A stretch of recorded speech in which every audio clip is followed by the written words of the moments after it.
Chicago Cycles Network. And today we have somebody that, is in the network and we should really and truly appreciate him. And as we get into what we're going to be talking about, you guys will actually know why we have somebody like this.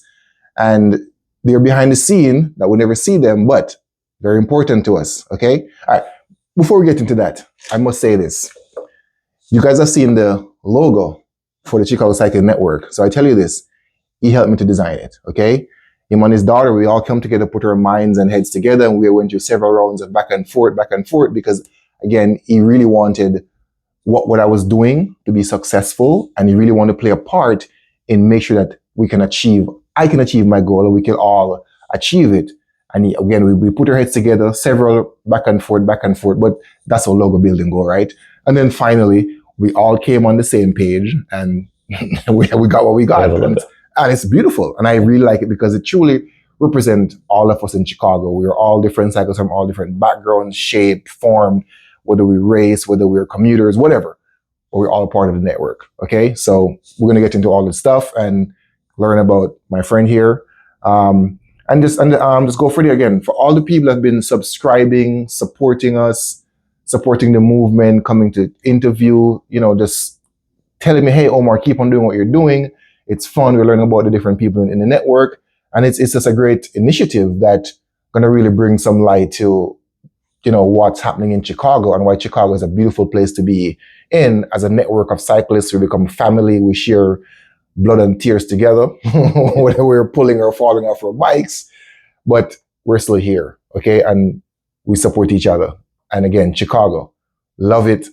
Again, there's some beautiful groups in Chicago, and my friend right here is a part of many of them, as you will see. So with no further ado, introduce yourself and let's get the ball rolling. All right. So I'm Ed Brill, and I live in Highland Park, and I've been cycling for about a dozen years. I grew up here in Chicago. I've lived in Highland Park most of my life. Most. That's good enough.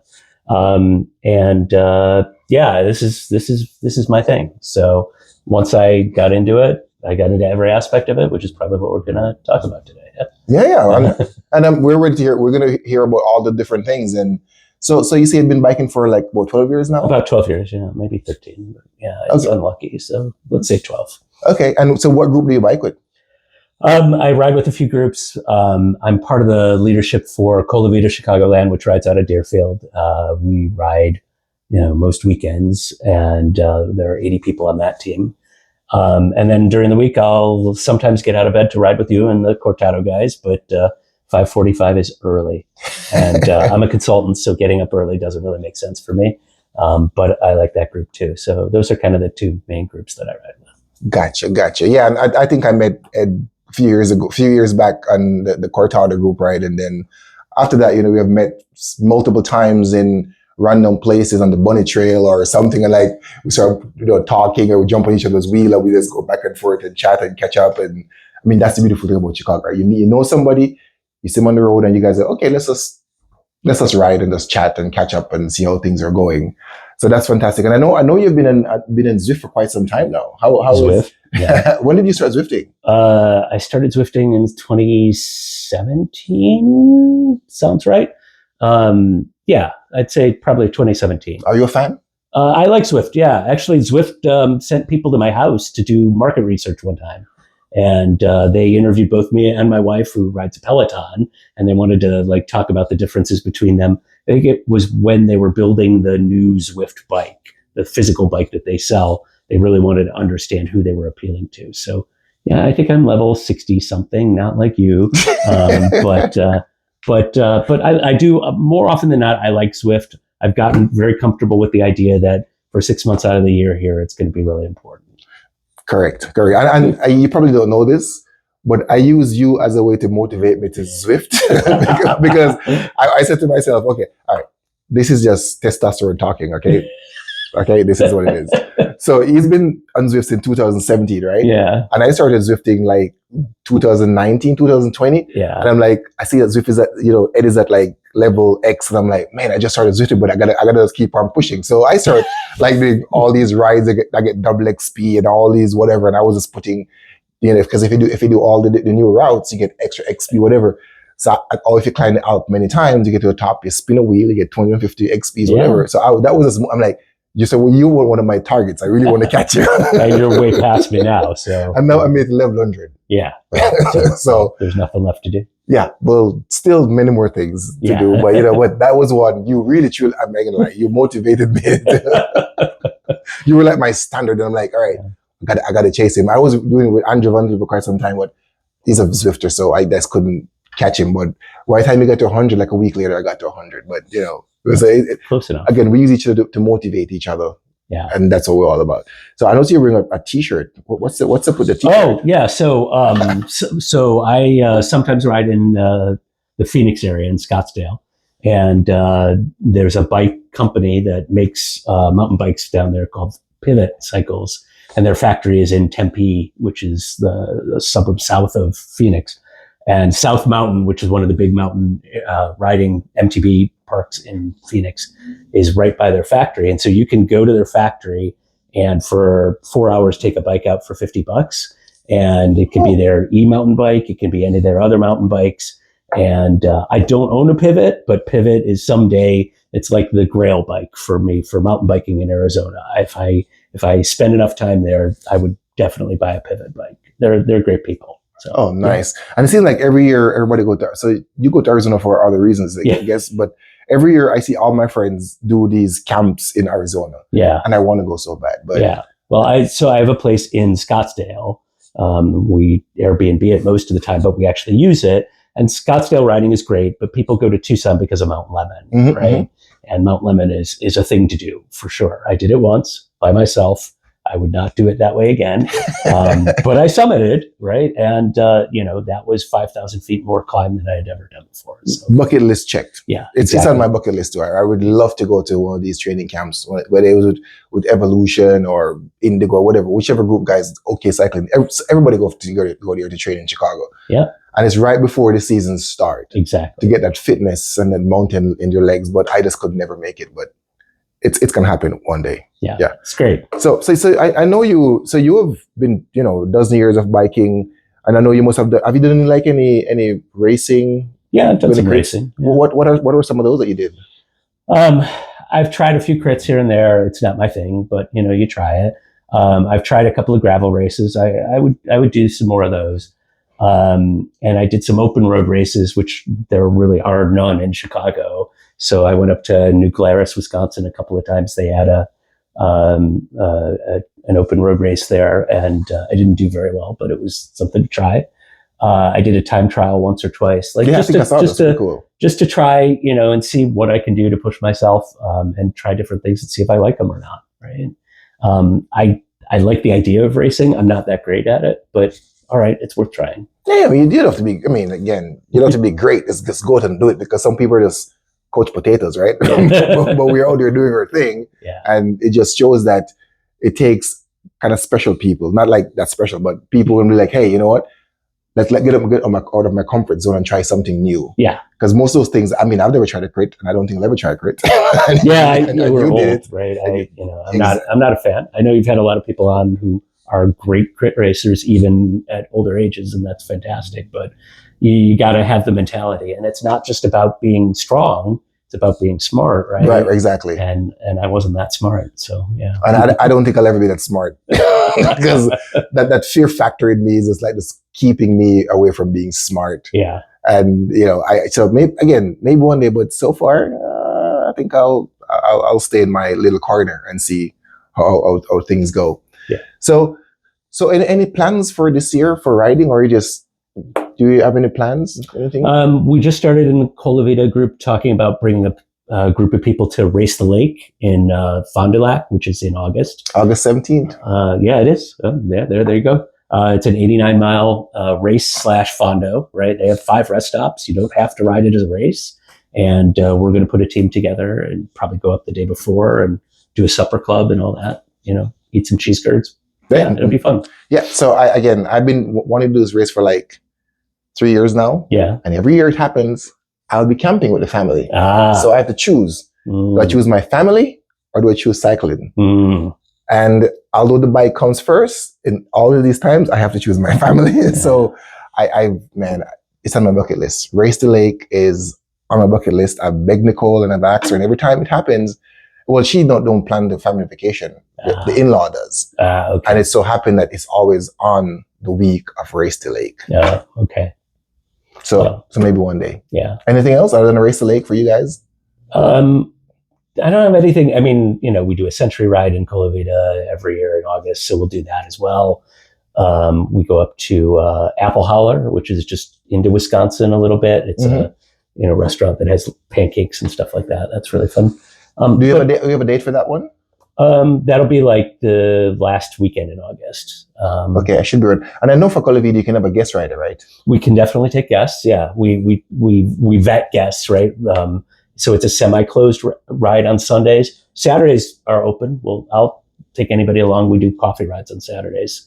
Doesn't have to be a teammate, just to get to know people. And the ride up to Wisconsin, is that one a closed ride, or it'll be a closed-ish ride? Yeah, but the route's published too, right? Like, I mean, I'm not keeping secrets. We'd love to have. It's a fun route, and it's. No, I'm asking because since I've been probably missing the. Since you missed Race to Lake, you should come with us. I'm saying maybe I'm trying to invite myself. Yeah, of course, we would definitely have you along.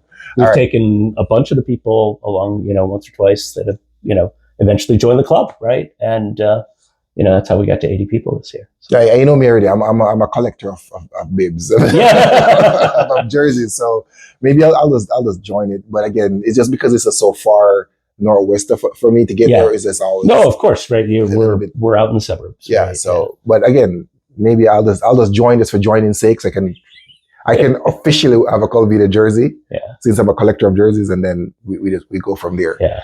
So we're gonna come back to other things that we're gonna learn about you, but. So I touched on one thing that that there are people in the background that's really helping to make cycling in Chicago better. Okay, and Ed is one of them. I won't say what it is, but he can tell like things that he does in the background. So please let people know like what you do in the background that really help to make cycling, when people go up north and see things, it's like, oh, this is cool. This wasn't here. Oh, that's fixed. Please let people know. Okay. So in 2016, I joined a group in Highland Park called Bike Walk Highland Park. At the time, it was actually a committee that the city ran as one of its official, sort of commissions or whatever. So it was an appointed position, and it's not that way since, but at the time, that's where it started. And Bike Walk Highland Park is an advocacy group for biking and walking. I mean, it's kind of self-documenting, right? But basically, we see our role as reminders to the city to invest money in cycling and walking infrastructure. And from being involved in that in Highland Park, automatically you get involved in it for Lake County or for other cities on the North Shore. I've talked to the bike groups in Northbrook or Deerfield or Lake Forest or the county on a pretty regular basis to try to improve conditions for cycling throughout Highland Park and then through Lake County as well. That means getting things like bike-friendly community designations from the League of American Bicyclists, or working with grant organizations to put money into improvements. It can mean simple things like understanding what the statutes and regulations are about road configuration to make sure that it's going to be the safest configuration for cyclists that are coming through town. So I've ended up getting involved in a lot of different things I never really expected to. It's not professionally anything even remotely related to anything I do, but it's something that's important to me because like we invest so much money in America in car infrastructure, but yet if we did this right, you could use the same infrastructure or special infrastructure to commute, right? When I worked in the city, I rode into the city once a week or twice a week instead of taking the train or driving the car to office. And people would say, "You're crazy. That's 26 miles. What are you doing?" And I'm like, "I'm working out." "Do you work out?" "Yeah." "Okay." Right. So, why wouldn't I? Right. But that's a hard ride because like there's not a single trail that goes all the way into the city. You have to go here to here to here to here. Someday it'll all get connected together and it'll make sense, but it's a generational change.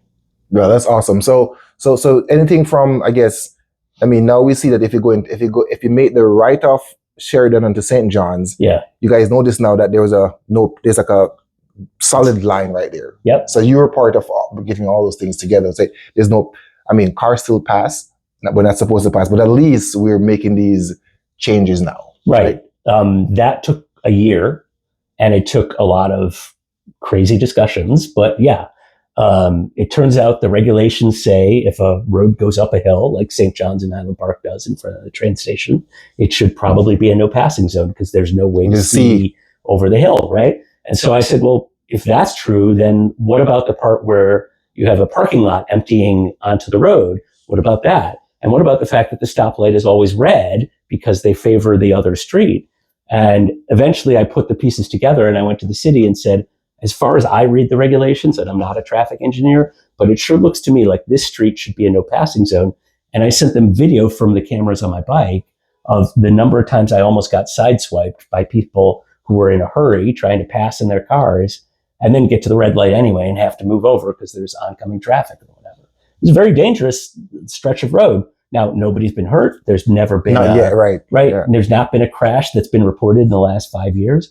But that doesn't mean we shouldn't change it. Correct. If we see that there's behavior that's problematic, and what happened, I'm going to tell this story for the camera. I joined a XXX ride one day, and there was a motorist behind us in a Tesla, and she took a picture of the group and complained that we were more than two across. Now, if you've ridden with XXX, they don't ever ride more than two across. They're very careful to make sure. And in fact, in Glencoe, they go single file and whatever. And so I got very angry that somebody was calling us out when we were actually doing what we legally could do. And she complained because at the stoplight, we put our feet down and it kind of didn't look like 2x2, but we were definitely 2x2. And that blew up. And I was like, what does it matter to you? Like that we weren't 2x2. It's not like you could pass us anyway. And she said, well, yes, I could. And that's when the light bulb went on. Gotcha. The street was marked technically that she could have passed us.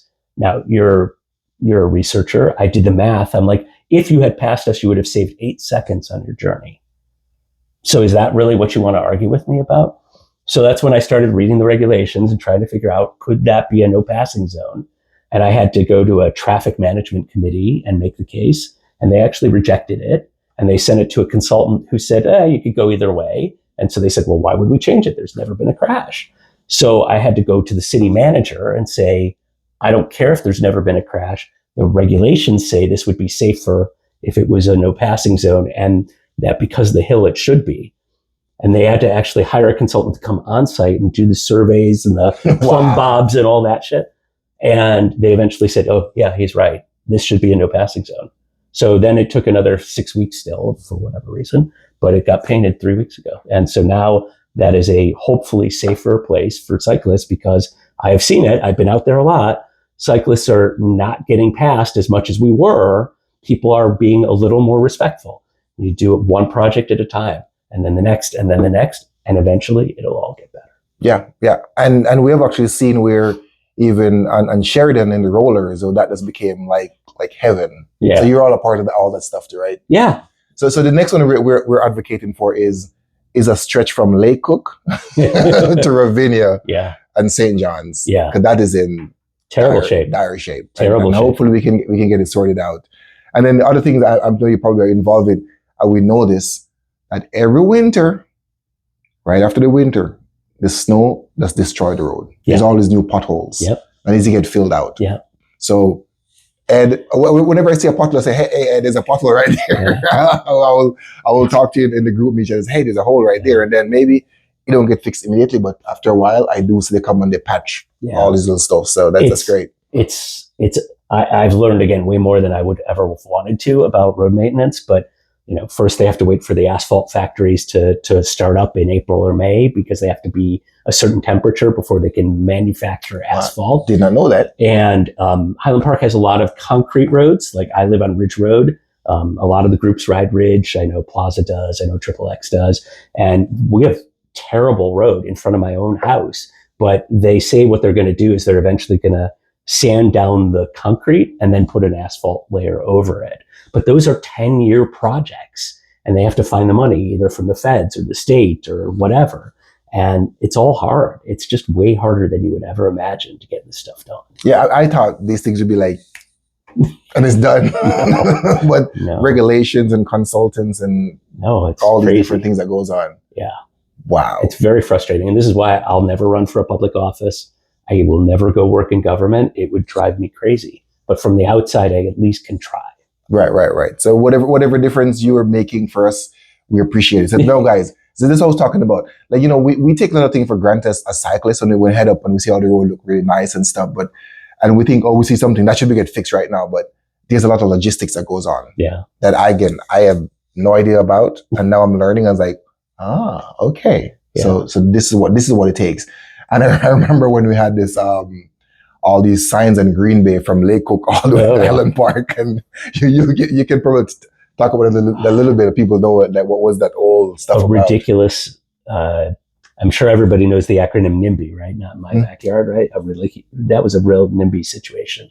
So in 2016, the city of Highland Park started a project to rebuild Green Bay Road. It's one of those old concrete roads for most of its length. Part of it is asphalt. And the sewers need to be redone. Some of them are lead lined. I mean, like, there's stuff under the road that's a problem, right? And it's a multi-million-dollar project to rebuild a road. They're not just scraping the asphalt and putting down a new layer. They have to go all the way down, right? So they started in 2016. Actually, you could go back even further. In Highland Park's master plan in 2000, we identified that we wanted Green Bay Road to be a bike thoroughfare. Now, who knew in 2000 what that meant, right? But it was in the plans 25 years ago. So then 2016, when they started this project, they said, well, maybe we should paint a bike lane on there, just like Sheridan Road in Glencoe or Winnetka or whatever. And that sounded great. Now, Green Bay is a very tight street, so we knew we would never get separated lanes like Evanston or anything like that. But you know what? A painted line, 4 feet, 5 feet, would be better than nothing. And it would open up a new corridor in Highland Park that you wouldn't have to keep going, sort of winding around on St. John's or any of these other streets. When they finally came to presenting the plans to the neighbors in 2022, 6 years into the project, the consultant that was hired to run the project came and they gave, as consultants do, and I'm a consultant, 3 different options. Well, we could do a separated lane, but then we'd have to take 4 feet from the front yards of everybody. And we could do a protected lane where it's just the little plastic cones, and that would take 1 foot from everybody's front yard. Or we can do a painted lane, which wouldn't take any, but it would take out, they said initially, 200 of the trees along Green Bay Road. Well, taking out trees in Highland Park, that is the worst thing you could ever say as a developer. I can imagine. It's insane. There's another project going on right now where the brief on the trees is 40 pages long. 40 pages.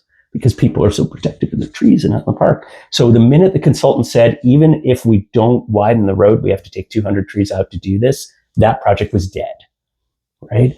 And so what happened is those neighbors got all wound up, right? Well, no, nobody's going to take our front yards to put in a bike lane. We don't want that. We don't like bikes. We don't like those people, right? Wow. The worst of it, if you remember those signs, what did they say? Do you remember?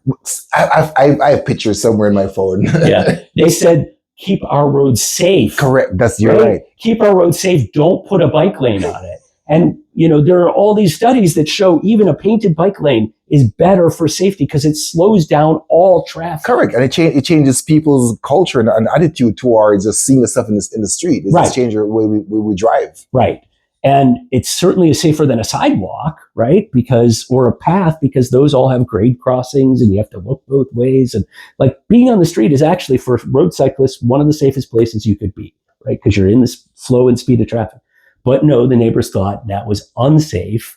And somehow they convinced enough politicians that the project was dead. And we had money to pay for it. It wasn't coming out of Highland Park taxes or any of that. It was coming from the feds. It didn't matter, right? So we fought for 6 months, and it had been in the plans for 20 years. And some of the same elected officials who had approved earlier versions of the plans, then they put it out, changed their mind. Yeah, it was crazy. We have a master plan. We have something called Move HP that identifies streets that should be upgraded. None of it mattered. So I don't win every time, and some of that can be immensely frustrating. I'm sure I made enemies through that process because I was so emphatic about the plan. But once the consultant came with these 3 choices and said they were going to take out trees, it was dead. It didn't matter. Wow. So see, guys, It's a star. we need to appreciate guys like Ed. Okay, like seriously, because again, we bike on Lakeshore Drive. I remember when I visited Chicago a couple years ago, and Lakeshore Drive bike path was just like gravel. Yeah, and now it's paved beautifully, right? Yeah. I remember when all the roads up north were all messed up, and now they're really nice, and we're enjoying that the lanes are painted, potholes are fixed. Is because people like Ed and others were advocating for safety for us in Chicago. Okay, and now I know they're going to do something with the bunny trail, right? That's going to be the bunny trail is going to be paved all the way to Wisconsin. Yeah. Wow. Yeah. So right now you get to the path ends in North Chicago by the Naval Air Base, or it's not an air base, the naval station. And then you have to like loop around, and then it's gravel from there up to the border. That's all getting paved. So it's going to be paved the rest of the way to Kenosha, and then Kenosha to Racine. I know you've been on it. That's all paved already. So you basically are going to have a trail eventually that can go Chicago to Milwaukee and be paved. We're also, this will happen in my lifetime. They're going to extend the bunny trail south from Lake Cook Road all the way to the Skokie Swift, the station on Dempster in Skokie. So, then from there's trail that goes through Skokie, probably right over here by you, and connects to like Laval Woods and keeps snaking into the city. So, there will be more than one trail. It won't just be the Harms Trail or the whatever, or the DPRT. There'll be enough other trail systems to commute from all the way from Wisconsin into Chicago. But it takes a lot of time, money, and effort. Yeah, but at least we're going to get it done. Someday. Oh, someday, and maybe not in my lifetime, but I don't know. But you never know. You never know. Yeah. Right. Yeah, some of these are expensive. There's a proposal right now to add a trail segment from the Bunny Trail on Lake Cook Road over to the Botanic Garden, where you could then get on the Arms Trail, and that is a multi-million-dollar proposal for 1 mile, and it's really frustrating because it shouldn't be, but because it goes over the highway and the Botanic Garden doesn't want to give up any of their frontage. And it becomes this craziness of good intentions, very expensive. Wow. And when I think about these things and growing up in Jamaica, like these things is just like common sense. Yeah. But it's just like, no, there's have to be all these rigmarole and all these people getting feelings hurt and no, leave my tree alone. 2 inches of my yard space is too much to give away. Like it's fascinating to think that we go through these things. Yeah. Again, for the same reason we don't want to get into politics, I want to get into politics. At one point, I really want to get into politics, but now after going back to Jamaica, I'm like, not going to happen. No. So it's interesting that the contrast of Scottsdale, where I spend some time, they have a law in Scottsdale that if they're rebuilding a road, they have to put a bike lane in. It's just the law, right? It's really simple. How common sense is that? Yeah, right. And they have enough room to do it, so that makes a big difference, right? But every road in Scottsdale that's a through road either has an on-street bike lane or a side path that's 8 or 10 feet wide. Almost every road. You can get anywhere in Scottsdale because of that. And Scottsdale's a town that's 20 miles north to south. Like, it's not a small town, right? Wow. So it's a different mindset, right? And nobody in Illinois really thinks that way. We even passed a complete streets policy in Highland Park, and it's not being it's not making change in the way that we want it to yet. Maybe someday. Yeah. Maybe someday. And as I learned also, like, there used to be a lot of races in the area and the burbs and stuff. I know most of those races are gone because of, is this a word? Suburbanization? Yeah. Because the suburbs are like spreading and a lot of roads are being taken away, which I learned from Ed Reed. And it was like, I never thought about this before. Yeah. So because the burbs just take over our streets and then killer nice courses for biking. Of course, nothing wrong with building new communities and everything like that, but we need to actually still keep some level of biking because it's a healthy thing to do, or running or something like that. So I hope they could bring back some of those roads and bring back some of those races in Chicago. I think a lot of push now with different groups to get more, whether it's crit racing or more road racing. I know, is it Hinkepi now who started his like a biking team that he want to take to Tour de France in a couple of years? Oh, yeah, Hinkepi. He started something called American something team. I forgot, but he started something now that he wants to bring an American team because there's some really good, amazing talent in America right now in the US for I mean, there's some local guys here too. I think are still young, that I think could actually make the team eventually. So Okay. hopefully we'll get there. So yeah. So no, guys, we've learned about what Ed has been doing behind the scenes. So please, whenever you see him out there, wave to him. He rides what bike do you ride again? It's blue. It's blue. No, I ride a Canyon Air Road is my primary road bike.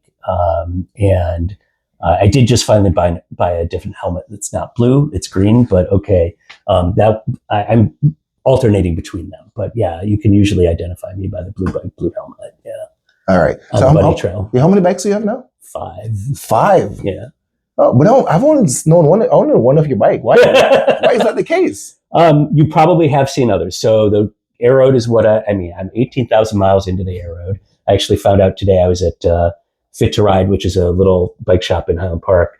Brian Jacobson is the guy there, and they cater more to triathletes than to just roadies like us or whatever. Well, you're a triathlete. Yeah. Anyway, he's like, 18,000 miles, you need a new saddle, man. Right? I'm like, okay. But he showed me how much give was in the saddle. I had no idea. So we're upgrading the saddle, which is great. So the Air Road, I love it. I mean, I could ride that bike for a long time. I have a Roubaix S-Works that I bought in 2015. It sits on the trainer most of the time now, but I travel with it too. I have a gravel bike, a Salsa Warbird, but I'd really like to upgrade that. That'll be the next N+1 is a better gravel bike than that. But I bought that when I was commuting to the city because I didn't want to be on road tires and hit a pothole and end my commute, right? Yep. So I was like, a gravel bike's the right answer for that. I have a fat tire bike that hangs on the wall in the garage. I rode it for, I think, 1 week this winter. It's not really great for Chicago anymore. I don't know what happened there, but I don't really love snow, but okay, So I have that. And then in Arizona, I have a e-mountain bike. It's not from Pivot. I wish it was. It's a Cannondale that I bought at Green Bay Cycles, and I drove it down to Arizona. It's a Cannondale Cujo Neo e-bike. And so I bought an e-bike there because I'm not a mountain biker. I've never been a mountain biker. And at this age, I did not want to have to learn how to be a mountain biker. So I thought if I had a motor, that would help me on the climbs and I would have just enough fun. And it's super fun. I love that bike. I mean, I'm a fan of Class 1A bikes. I think they make sense. By the way, there's a whole bunch of other regulatory stuff going on in Illinois right now. Yes, I saw that. I saw that some place up in the burbs has some new regulation or they ban e-bikes or something like that. Highland Park did last week. Yeah, it was Highland Park. Yeah. I think they threw the baby out with the bathwater. They said you can ride them on the road, but you have to be 16 and have to wear a helmet. And I'm like, but why? Like, we don't do that with motorcycles even, right? You have to be 16, you have to have a license, but like the regulations are crazy. There's some, I don't know where they came from. I can't tell who's pulling the strings behind the scenes. The state passed some regulation, but they left it open. So Lake Forest, Deerfield, Highland Park, Hinsdale, all these suburbs are passing e-bike. And what they're really trying to ban are those Class 3, Class 4 bikes that the kids are riding around, at night with no lights, no helmets or whatever. That's what they're really after. There's a hot spot that I've seen on Sheridan. Yeah. There are some of these kids riding these bikes, no helmet, no nothing, on Old Green Bay. Yeah. There's always some kids in that little Old Green Bay and that's off tight Tower there. Road. Yeah. Then I'm like, and they want to race them. I'm like, no, bro, I'm good. Go ahead, you little kids. And these are not like e-bikes. These are like, could easily pass for like a gravel bike or something, with strong motor. They look like motorcycles in some cases. Yeah. And they've been modded in a lot of cases to run way faster than they're supposed to. They're supposed to be regulated up to, 20 miles an hour or whatever. But some of them go 30 or 40. And I almost had a crash with them on the Buddy Trail, actually. Yeah. Not good. Be careful, guys. And as I always say, please don't be a twat waffle, guys, on those e-bikes. Because we don't hurt ourselves or anybody else. So yeah. So on your road bike, what size tire are you running on your air rod? I am running 28. 28. Yeah. Gotcha. Have you ever tried bigger? Can you go bigger? I think it might go to 30, but clearance wasn't really a priority in 2019. It's something that's kind of happened more since. Mm-hmm. I have 32s on the gravel bike, and 40s. I have 2 sets of wheels for the gravel bike. Gotcha. Because I'm running on my mad one. I'm running 32. Are you? And my God, such a big difference. Yeah. I thought 25 was great. On the 20th, I'm like, 28 is a number to be in. Yeah. And now I tried 32, and like 32 was, I mean, I rode those 32s with those bikes for 170 miles, Okay. and it was the most comfortable thing I've ever. Okay. Just like sitting there, just chilling at like about 80 psi. Yeah. Just hugging the road the entire way, nothing. It's Okay. amazing. So I might try to put some 30s on my bike, Okay. from 28 to like 30, and see if that's the sweet spot. When I bought it, the Aero came with a front 23 and a back 25. 23. This will make those. Yeah. Yeah. Wow. At least it wasn't 19, right? But you know, yeah. So I mean, I rode it that way for a few years, and then finally, I'm sure it was Sam, because it was always Sam, was like, you should go 28, right? And I'm much happier with 28 than I was with the 23-25 combination. But you know, like at some point, you know, people ask me, why am I not running tubeless? Well, like, because I already have 18,000 miles into these wheels, I'm not convinced that they'll seal really well, right? You do that when you start. Yeah, I saw somebody yesterday at Wednesday night ride who says, I think it was Barack Zuckner, and he's like, I am done with tubeless. Oh. I am done, because I had him and it didn't work, and then my ride is over and he didn't have a tube to back up. So he says, I'm done with those. I tried them, I'm done. I said, when those things work, they work. Yeah. And when they don't, they don't. Yeah. And then if you don't have a tube with you, then there goes your ride. It is what it is. Yeah. And that's over. But yeah. So you have 5 bikes. Because for the past couple of years, I've only seen you on the Canyon. And the Canyon. And then the fat bike store, the guys from Cortado say, oh, get a fat bike. And I'm like, and I haven't gotten one as yet, because I know we only ride those bikes for like maybe like a week or so, and then that's it, and no more. Yeah. Silver Lake is beautiful and fun, but it's also an hour drive, right? Exactly. And that's too long. Yeah. It's frustrating, because you think, okay, well, we're in Chicago, we should have a bike to ride in the winter. And, you know, you could ride a fatty for 5 miles and have a good ride. Like, you can get a lot of workout from that, but you got to go somewhere to do it. So the lagoons are probably the default for many of the people who watch, but like, it's not that fun. It's kind of fun. And Palos for people who are down south, but that's kind of a haul to get to. Or there's a couple other mountain biking parks, but like, there's just not a lot. Yeah. So. Even my gravel bike, which I got and I wasn't using, so I took it to my in-laws because I got 2 million bikes. So I'm like, to the in-laws, you guys, you go, because I wasn't using my gravel bike anymore, because it's all about road, and gravel was just not on the top priority list. Yeah. So, but it is what it is. Yeah. So I mean, we've again learned some cool things about you, man. Like your work in the behind the scene. I would need more people like you in Chicago. That's gonna really help us change the culture. Yeah. Not just for the bikers, but for the community to kind of more accept us, because I've got yelled at, and I've been and Sheridan sometimes, and he has these nice Benz, so just drive out from their yard right in front of me in Sheridan. I'm like, you know what? Nothing happened. It's almost a lot of times it's an old person in the car, and I'm like, you know what? Nothing happened. Let's just keep on moving. Yeah. But I hope we can change the culture, man, because people do some crazy stuff. We have incidents with people get into fights and different things. Well, we had at the time it was Judson, the Lighthouse ride. Somebody got shot by a BB gun in Highland Park. Yeah, I remember. Yes, right on St. John's, and there was a friend of ours, and then that guy ended up having some problems later on, and all these things happen. So and I know a Triple X guy on the Wednesday night ride. Somebody threw like bottles of shampoo or something at him out the window of their car. Right? I mean, it's just crazy. Like, I understand fundamentally, like there's this tribal thing that people in cars don't want some other tribe in their way, right? And so we are out there on bikes. It almost doesn't even matter. It's not like people say, oh, those spandex guys. But I've seen people who are just riding casual bikes get yelled at, right? I mean, it's not about whether we're, certain kind of biking or that we run the stop signs, which someday we're going to get. Stop is yield in Illinois. It almost passed this year. Stop. The Idaho stop, it almost passed this year. It passed the Illinois Senate, but it didn't pass the Illinois House. It's going to happen in our lifetimes. We have to do it. 13 states have already done that.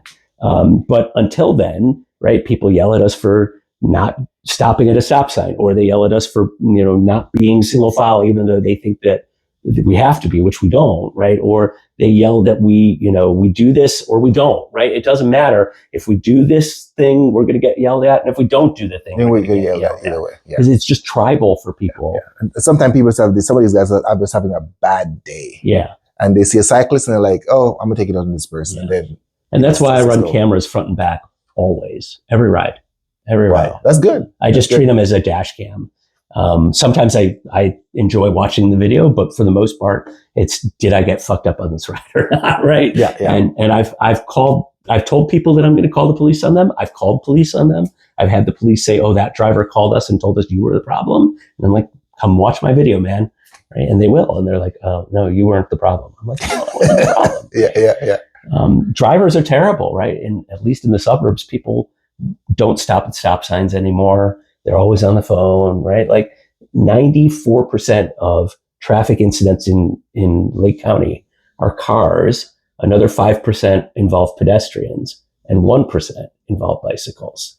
So why do people hate on the bicycles so much when we're only 1% of the issue? Yeah, they don't understand the statistics. They just look at the isolated event that happens. Of course, I know there's sometimes a cyclist can do some stuff. They're bad shady. They do some shady business, but guys, we can't beat a car. If we're on a bicycle, we'll never beat you guys. Yeah. So please be patient with us. And if you see a little thing going on, just take it easy, okay? Please, begging you, okay? We're pleading with you. So 12 years of biking. Yeah. What are some of the, other than all these stuff with road and stuff, do you have any other challenges that you face, like in Chicago? Or in the area as a cyclist? Challenges. Like, I don't know. I mean, like things that have like been difficult to like. Right. Or I mean, even the group dynamics. Oh, yeah. Finding groups to bike with. Yeah. No, I mean, I think there's a lot of very accepting groups. It's weird for me to be part of leadership of a group that's not particularly open, right? We'll obviously again take guests, but we're really, really focused on safety. And in the 6 years that I've been part of Colavita, we've had one incident. We're really, really careful about where do we ride, how do we ride, what do we pace line, how do we rotate, all of those things. I think there's a style of riding for everybody in the Chicago area. I've done group rides out west in the city. We all have these great resources like the Lakefront Trail or the Prairie Path out west or, the DPRT. There's a lot of infrastructure here. It is actually a really great area for riding. And there's a lot of great groups. But there are groups, of course, that, aren't as compliant or aren't as, sort of share the road mindset. So sometimes that can be a little bit frustrating. You get, some Facebook group where people just go off about they blew through the stop sign at 30 miles an hour. Okay, fine.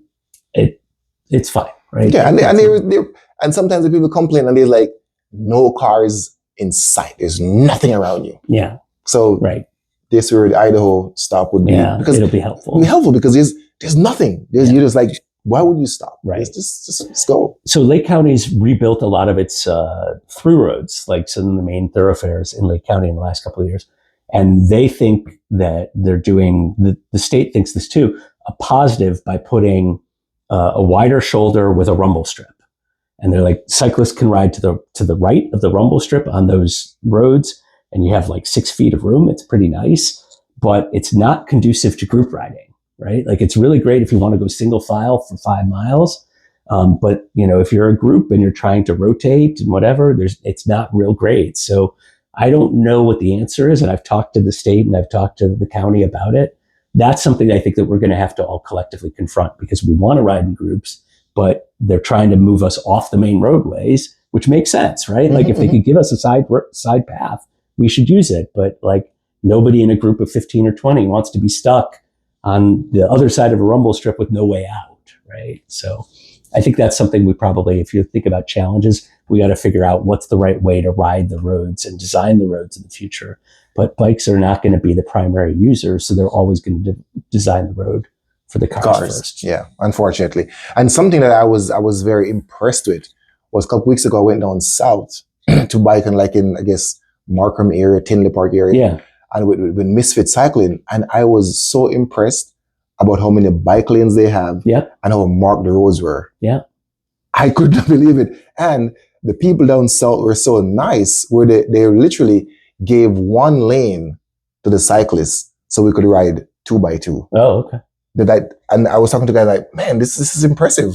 And they're like, yeah, we ride here all the time. They welcome of us, and they literally give them the right lane, and the car is on the left. And every cop that we saw were waving to Wave us, to you, yeah. Mm-hmm. are honking, and I was like, no way. And I would never thought that riding down south would be like this. Yeah. Thanks to Misfit. I mean, I rode from here to 87th Street, Okay. and then we went inland, and then we rode on some roads, and then went to a Starbucks. And I still can't believe how the bike lanes and how marked all the roads are, and how friendly people are to cyclists. Everybody sitting on their veranda, Porsches, were waving to us and everything. I could not believe it. Yeah, there's definitely a lot more. There's more room in some of the southern suburbs, right? They're newer suburbs, so the roads are wider generally. There are a lot more 4-lane roads that you can do that on, right? So, if we're stuck here riding in the north suburbs, there's not as much of that. Every route that I designed for Colavita ends up on, it ends up on Fairfield or Gilmer, because they're the only 2 through roads in the center of the county. The other roads like Route 83 or Route 60, like those are not safe for a group of cyclists. I would never put us on those routes. So we're stuck on Fairfield or Gilmer, which are 2-lane roads. And there's just not a lot of infrastructure. I'm constantly looking at Strava heat maps, trying to find better ways to route us. And there aren't any options. That's why people ride Sheridan Road every day. Every single day. And something I must commend the groups have been for cycling groups, whether it's Monday, Tuesday, Wednesday, Thursday. Once we go off Old Green Bay and we hit Sheridan North after the ravine, after the ravine, they ride single file. Yeah. In the bike lane. Yeah. I mean, the signs are there, so we should ride single. And I am so impressed. Triple X, Monday Night Ride, Touring Ride, everybody. Yeah. Single file. All the way until back to Lake Cook. Yeah. And then once we make the right turn, then they start going double again. I'm so impressed. Cyclists, all the groups I've ridden with, I'm impressed with that. Yeah. And they will say, no, we're going to go single file. Yeah. But we should really get rid of those laws too, to be fair, right? Like, no car rides single file. A car has 2 seats, a left and a right seat. There are always 2 across in a car, and nobody thinks that way. Well, it's much more efficient for any of those groups to be 2 across, right? Yeah, because sometimes, because if we have 80 riders, sometimes when the front of the group is at Island Park, we're just coming up Tor Road. Holdu Tower, 16 seconds. Yeah, right? There's so many people on the group ride. But we'll find a way to work around it. So you having basically you help with some of these maps and designing courses. Do you have a favorite to-go route that you like? Well, I live off the Bunny Trail. I mean, and we should probably be proper. The Skokie Valley Trail. I was about to say that. So I live 2 blocks off of that trail. So, on weekdays, if I'm just riding solo in the afternoon after a work day or whatever, I'm going to be out on that trail because I can do a 20-mile loop without really being on streets. You have to go Old Elm to sort of complete a loop a little bit. Or whatever, but basically you can do, Lake Cook up to 176 over to the McClory Trail. You can go up or down from there. You can go west to Mundelein from there. It's tons of just paved trail that you don't have to compete with rush hour traffic. So for me, especially solo, I'd much prefer to be out there. But we have some great, there's this little park in Lake Forest that has a savanna path for gravel that's 2 miles long. But it's beautiful. Did not know that. Yeah, it's the Middle Fork Savannah. There's a bridge that they built to go over the railroad tracks over to the Lake Forest Academy. It's near Hallis Hall, where the Bears practice, right? So there's just this beautiful savannah. I don't know why it's there. I don't know, why did it get preserved around, all these houses or whatever, but it's really pretty. The DPRT, I love riding the DPRT if I can get over there. It's a little bit of a schlep, right? But, okay. There's a lot of little places to ride. I know you had Steve on to talk about Wanderer at some point, right? I am nowhere near Steve level, right? But I have rode every street in Highland Park, most of the streets in Lake Forest and Deerfield and Lake Bluff.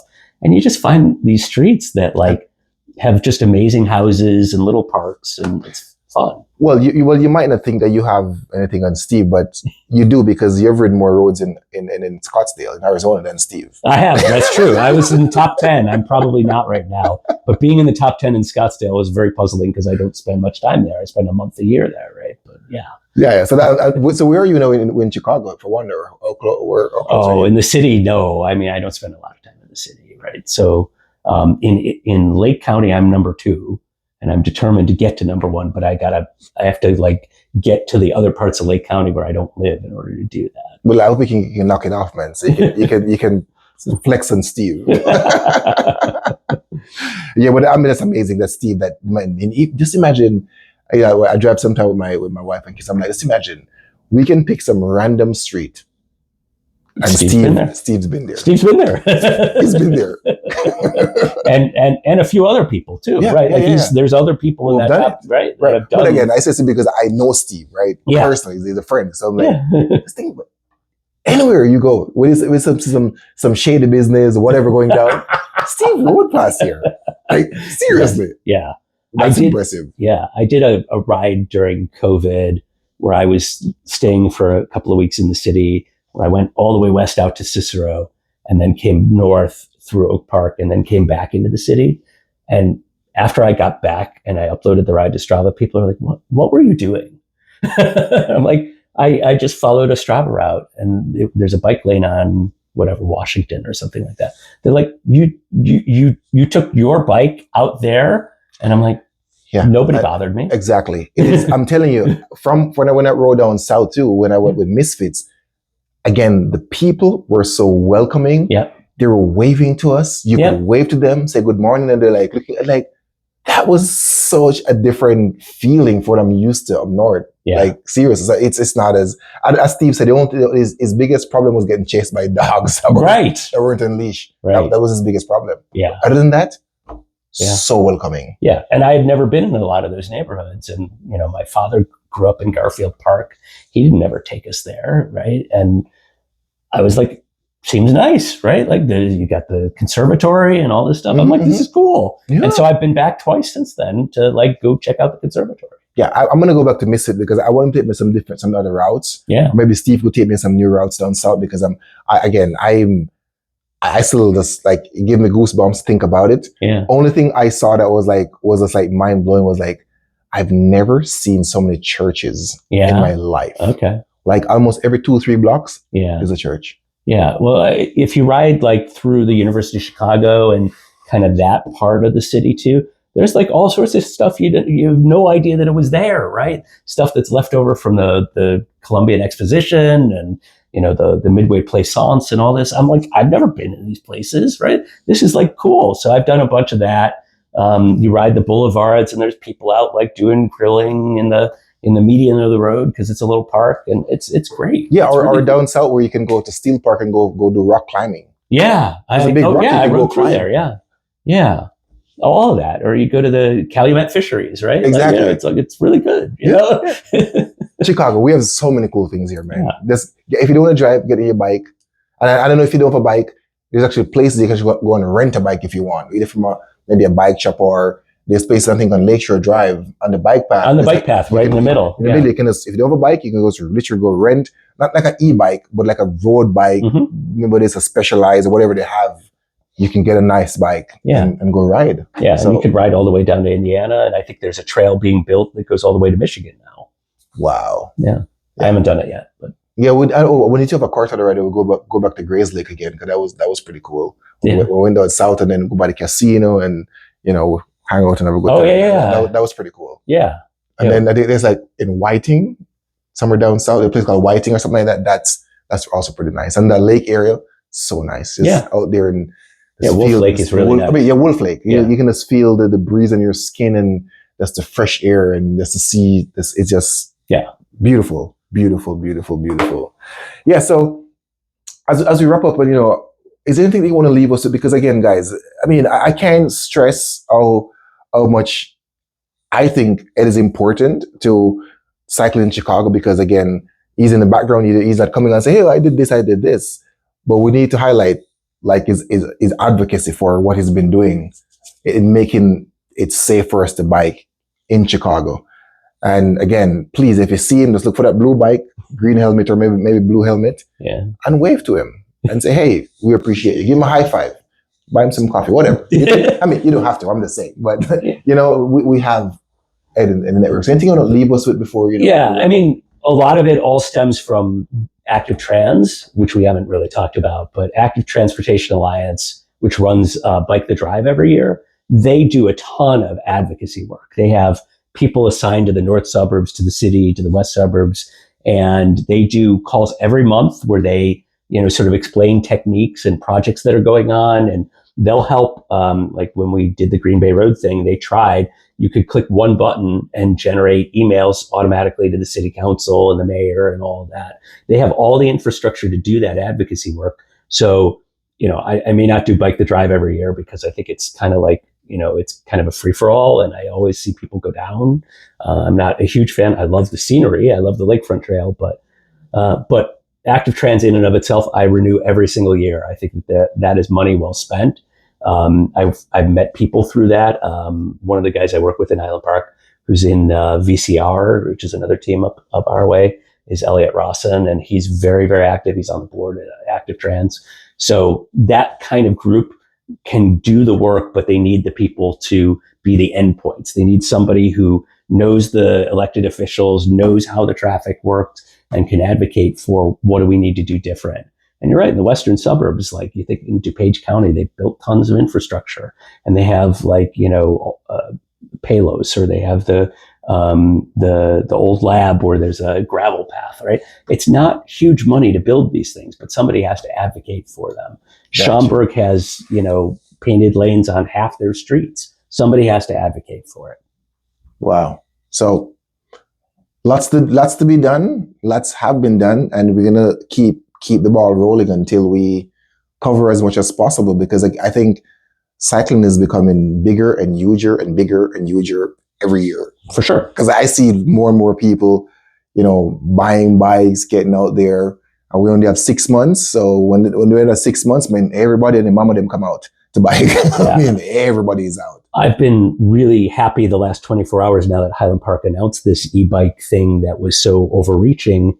The comments on Facebook from neighbors who I know that I have an e-bike that's attached. It's a cargo bike, and it's attached to a thing that I push my kids around in. So now I can't take that on the trails. Or I'm 70 and I just have a class 1 e-bike and I use it to get to Ravinia. So now I can't go to Ravinia on my bike. I have to use a car. Why is that a good idea? So there are people who will come out of the woodwork when they're affected, and they know. So the knowledge and the awareness is the most important thing, that there are way more cyclists. There are way more people interested in alternate forms of transportation. Micromobility is going to be a term you hear a lot more, because we can't put more cars on the road. We can't build more roads. We have to make it smarter decisions, not just for the planet, but just for the efficiency of getting humans around. Well said. So for all you guys who are on the woodwork that have the bikes, please come out and support. We want to see you, whether it's in group rides or riding your e-bikes, but as long as it's in the right class, you can still ride an e-bike, but it has to be in a certain class, right? You can ride it on the road. On the road. You can't ride it for some reason you can't ride it on the trails right now, but I think we'll get that fixed, it's just kind of a crazy restriction, but you can ride it on the road. Yeah, so if it's on the road, we ride our bikes that don't have a motor in it, and we ride on the road, so you can go on the road too. Yeah, it's just, I want young people to feel safe, and I don't think that's the best way to get people into it. So if a young person has a motor-assisted bike, I don't want them to feel, the guys who are riding those things that have been souped up and they don't have to pedal, that's one thing, right? But because those are not real safe. But somebody who's just trying to learn how to ride their bike, we want them to be safe. Right? Fair enough, and well said. So yes, guys, before we end, Tour de France is coming. Do you follow Tour de France? Not really, no. It's funny. As much as I love cycling, I don't love watching other people cycle. Isn't that weird? It probably is really weird, right? I know there's some interesting stuff to watch. I'm sure the scenery is beautiful. I would go watch it if I was in France myself. I've watched races in Belgium. My coach friend Joe Sullivan on Triple X, he when he was in college, was racing in Belgium, and I went and watched. Oh, that's races. right. You know Joe Sullivan. Yeah. I remember when I was talking to Joe, and I took some of the pictures that were on that show. wow, Yeah. And he was talking about, oh, Ed. I'm like, Ed, Brill, you know? I'm like, oh my God. So, and I went back to some of his pictures when Joe looked like he was like a 12-year-old kid. And now look at him, and you know him from all those days. Yeah, well, his family was at Higher Gear, right? So I knew him probably when he was 14 or 15. Yeah. So like that's just a different world, right? And so it's cool to watch in person. I just, I don't know. Yeah. I mean, I been knowing about Tour de France since I was a kid. Sure. But never really like got into it. But since I became a cyclist now, like, to hear, like Tadej Pogacar and just to see the beautiful things that he can, like that he's doing, and Vingegaard and all these different groups, Visma, UAE, and, Trek, all the different teams, to see what these guys are doing, it's the most beautiful thing to watch. It is. I think, especially when Tadej just do like a breakaway, they're like, wow, that's... I'll watch the highlight reel all day long. Right? Like, I mean, me too. Yeah, I think that's... I'm a highlight reeler because I don't have the time to sit down and like watch it. Or when Debbie does her party and stuff, go watch it. Other than that, but I like to keep up with what's going on, a little bit. But then you think, well, you're way stronger and younger than me. But when I think, like, they say, oh yeah, I ride in zone two, I'm doing 300 watts, it's like a just chill ride. And I'm like, 300 watts in that zone 2? Come on, man. Right? So it's a little intimidating. Tadej Pogacar's zone 2 is like 340, 360 watts. I'm like, that's like my zone red. Yeah. I could do that for a minute. Okay, yeah. And he does it for an hour. Yeah. 2 hours. And climbing. Yeah.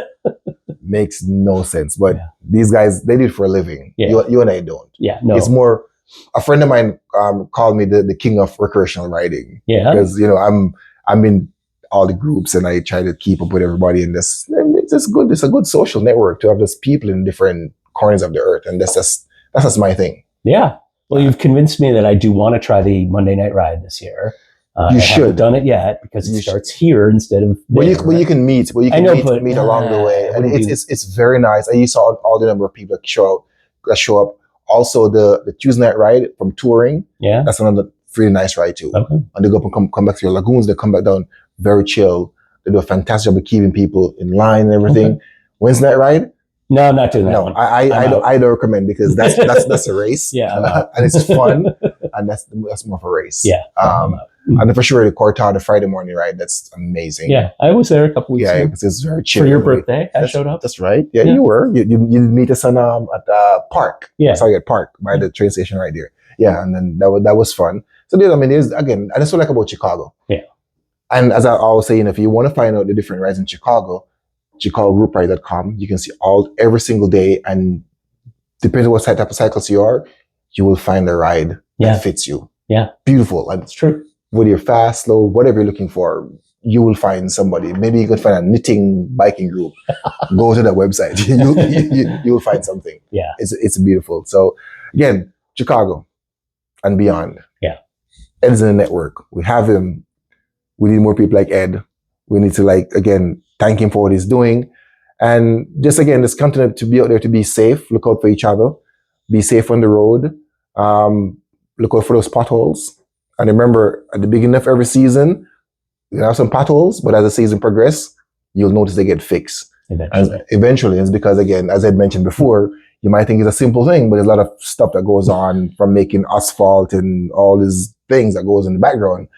But eventually it gets done, and we're here and we're having fun, and we're going to keep on pushing the sport and bringing awareness and a lot of making more intelligent assessment of what's going on and decisions to make cycling a safe activity for Chicago.